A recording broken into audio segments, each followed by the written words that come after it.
Yo, salut tout le monde, c'est Emile2004, on se retrouve pour une nouvelle vidéo sur Gran Turismo 7, mais avant n'hésitez pas à vous abonner et à activer la cloche des notifications pour être au courant des dernières vidéos. On se retrouve pour Gran Turismo 7, Rendre Pilote et Rendre Fairplay, les infos. C'est une vidéo complémentaire que je mets avant la vidéo qui va arriver sur le mode sport, une vidéo complète, nickel, c'est carré. Donc, ensuite, on va commencer par avoir les informations juste au-dessus du contre-la-montre en ligne, avec la Afila et puis le Sirocco. Juste au-dessus, il y a une sorte de médicament rallongé. Un médicament rallongé, donc là où il y a toutes les informations dans ce petit médicament. Et donc là, vous voyez la petite lettre B et S, donc ça c'est le Rendre Pilote, le B, et le S c'est Rendre Fairplay. En tout cas, j'ai ces lettres, mais ça je vais vous expliquer comment ça se fait, etc. Donc vous avez un guide, donc voilà à quoi il ressemble grossièrement. Je vais pas vous faire toute l'apologie de ce mode-là, sinon on est encore là demain. Mais ça reste un super mode. Enfin, non, les classifications sont vraiment des super classifications, dans le sens que franchement c'est vraiment très bien pensé, parce qu'il n'y avait pas ça sur les précédents Gran Turismo, jusqu'à Gran Turismo 6. Gran Turismo Sport a pu implanter ce système là. Donc le Rendre Pilote est un indicateur de la vitesse du pilote. Donc en gros, vous faites un temps autour, un record autour sur le circuit, il y aura quelqu'un de meilleur que vous, le meilleur de tous les pilotes, ce qui va faire que vous allez être en classification à partir d'un temps autour à peu près meilleur, quoi, on va dire. Donc en gros, voilà, c'est nous tous qui faisons ce système là, en fait, en gros, tous les joueurs qui jouent à Gran Turismo en ligne. Il y a 7 classifications possibles, d'abord E, puis D, C, B, A jusqu'à S. Obtenir de bons résultats dans les courses en mode sport améliorera votre classification de pilote.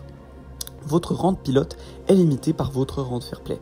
Votre Rendre Pilote ne peut pas s'améliorer si vous n'améliorez pas votre Rendre Fairplay, ce qui est une très bonne chose, puisque voilà, si vous êtes en E, Rendre Fairplay E, vous n'allez pas pouvoir augmenter peut-être D ou peut-être C, mais je suis même pas sûr. Du coup, il faut vraiment améliorer son Rendre Fairplay pour améliorer son Rendre Pilote. Une classification S indique que vous êtes une joueuse ou un joueur star. Les pilotes qui remplissent les conditions de participation au championnat reçoivent la classification de joueur star.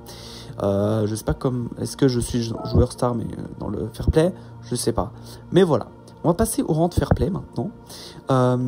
Donc des actions dangereuses comme percuter les autres, voitures, etc. En fait, ça va faire baisser notre Rendre Fairplay. Plus on pilote proprement, on est Fairplay, plus notre Rendre Fairplay s'améliorera.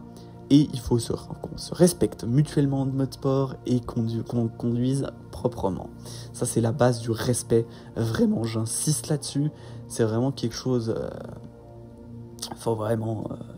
Mais ça reste quand même des classifications quand même assez super. Enfin, quand même, c'est très très bien pensé, je trouve. Mais voilà, c'est uniquement quand on est avec d'autres pilotes. Donc c'est typiquement pour les championnats ici présents que vous voyez le Manufacturers Cup et la Toyota Gazoo Racing GT Cup. Donc voilà, c'est 2 championnats. Donc je participe à la Toyota Gazoo Racing GT Cup et là on voit la Ligue GT2. Vous vous posez la question, qu'est-ce que c'est la Ligue? J'y comprends rien. Tu nous as parlé de Rendre Fairplay et Rendre Pilote, etc. Ne vous inquiétez pas, c'est lié au Rendre Pilote surtout. Et un peu le Rendre Fairplay indirectement. Mais voilà, vous pouvez voir vraiment... je vais retourner dans le guide et vous allez voir un graphique qui va tout expliquer. Donc tout simplement, ici, GT1, GT2, GT3. Donc il y a certains championnats qui utilisent un système de ligue. Les championnats sont divisés en 3 ligues comme vous pouvez le voir. GT1, GT2, GT3. Le matchmaking et les classements par points de championnat sont déterminés séparément en fonction de la ligue. Votre rang de pilote au début de la saison déterminera la ligue à laquelle vous participerez.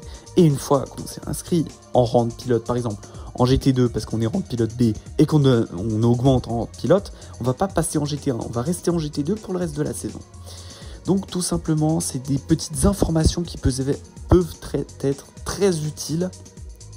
Mais franchement, c'est au top du top.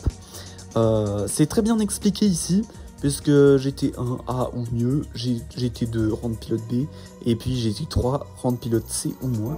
Ça permet que tout le monde puisse participer. C'est vraiment optimal, je trouve.